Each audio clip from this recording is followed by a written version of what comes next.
Imagine this: you're sitting at home, watching a light-hearted dating game show, never realizing the man on your screen is one of the most dangerous serial killers in history. That was the chilling reality in 1978, when Rodney Alcala appeared on the dating game. How did he manage to fool millions? And what dark secrets were hiding just beneath the surface? Stick with me as we unravel this harrowing true story, filled with terrifying twists, moments of hope, and the gut-wrenching fear that nothing is ever as it seems. The story begins innocently enough. Rodney Alcala, suave, charming, and seemingly the perfect bachelor, appeared on a popular dating show, winning the affection of Cheryl Bradshaw, an aspiring actress at that moment. America saw a potential romance brewing, but what viewers didn't know was that Alcala was a wolf in sheep's clothing. He wasn't just a contestant, he was already a seasoned predator.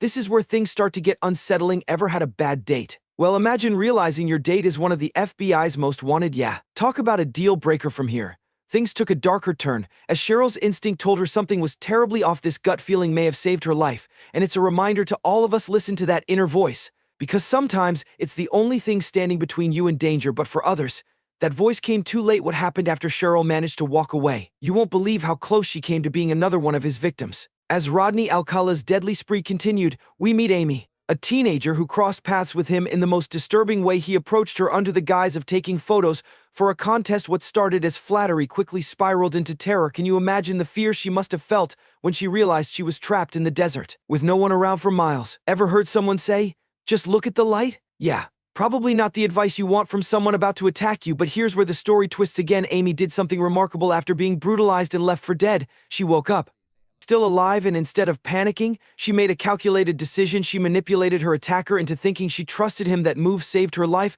But even as Amy escaped, Rodney wasn't done. What he did next will shock you, because despite his arrest, justice wouldn't come quickly for his victims. Rodney Alcala was eventually arrested, but the justice system failed his victims time and again. Out on bail, he continued to kill. It wasn't until years later that his reign of terror came to an end, and even then, after his conviction for 7 murders. Many believe the true number of his victims could be as high as 130. Imagine the fear and helplessness of those families, knowing their loved one's killer had roamed free for so long. Can we just pause for a second? How does someone like that walk free? It's like a horror movie where the villain keeps coming back. But here's the most haunting part. In the final scene of Woman of the Hour, the focus shifts to Amy. She escapes and watches as the police arrest Alcala.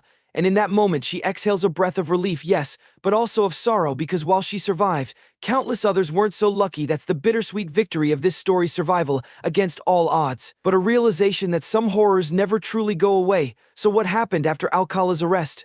Why was he released? And what became of the survivors who testified against him?